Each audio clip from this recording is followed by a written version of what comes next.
Bitcoin's price slumped by around 5.6% in the past 24 hours thanks to some Asian traders taking a short-term bearish view and concerns the new Biden administration in the U.S. will seek to put a damper on cryptocurrency use.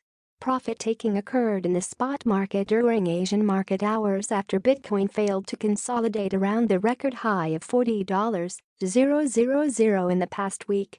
In the derivatives markets, short positions grew, led by institutions and large Bitcoin holders known as whales.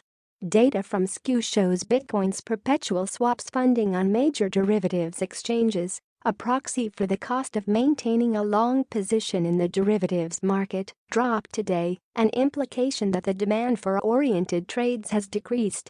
Related market wrap: Bitcoin drops briefly below $33.5K. While Ether calls dominate options at press time, Bitcoin traded at $35,008.58, according to CoinDesk 20 data. The sell-off also led to major corrections for other cryptocurrencies on the CoinDesk 20, including Ether, Stellar, XRP and Chainlink.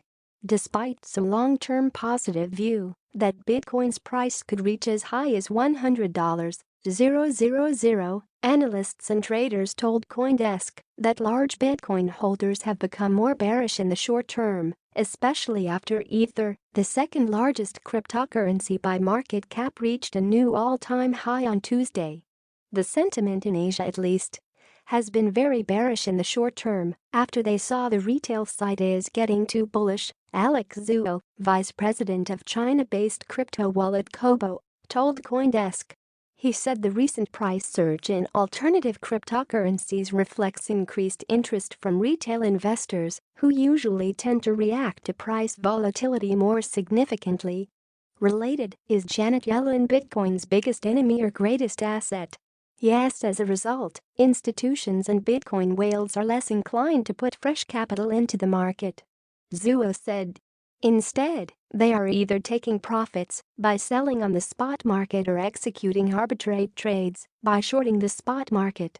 Story continues. Data from on-chain analytics firm CryptoQuant also indicates there is selling pressure on the spot market. The whale ratio on exchanges, which measures the relative size of the top 10 inflows to total inflows for all exchanges, has gone up since last week to above 0.85, meaning that more large Bitcoin holders are depositing Bitcoin on exchanges. That is considered a sell signal because it could mean large holders of Bitcoin are looking to unload their inventory to the market. What's keeping prices from falling drastically, according to CryptoQuant's company's chief executive, is the unloaded Bitcoins are being snapped up by buyers on one particular exchange.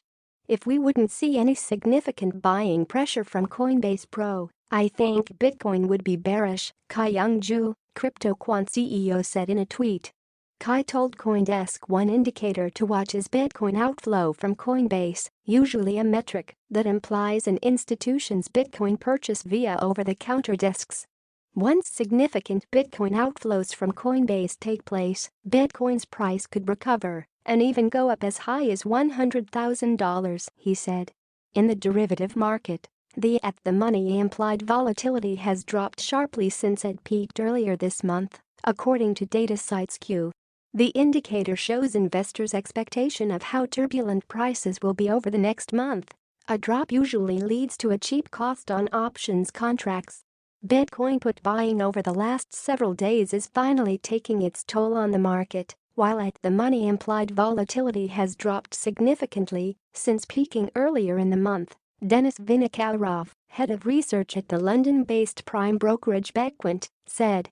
However, call selling has been the dominant play today, and there is still a huge amount of open interest in end-of-the-month contracts at the $52,000 mark, which should ease any concerns the bulls may have.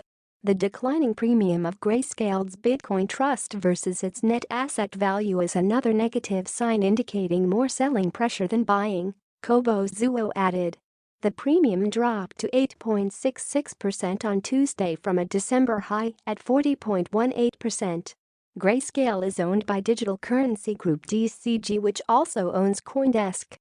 Another possible cause for the decline is U.S. Treasury Secretary nominee Janet Yellen, who made negative comments about Bitcoin and other cryptocurrencies during her confirmation hearing on Tuesday. During the hearing, Yellen suggested President Joe Biden's administration could look at how to curtail the use of Bitcoin and other cryptocurrencies in financing criminal activity, including terrorism. Read more. Janet Yellen says cryptocurrencies are a concern in terrorist financing. There is no doubt that the incoming Biden's regime will focus on consumer protection more than the previous one, which means more enforcement actions, tightening rules and aspiring for greater control over the markets, Guy Hirsch, managing director for U.S. eToro, said. If the regulators take an aggressive stance against Bitcoin, we could enter a prolonged bearish run. Related story.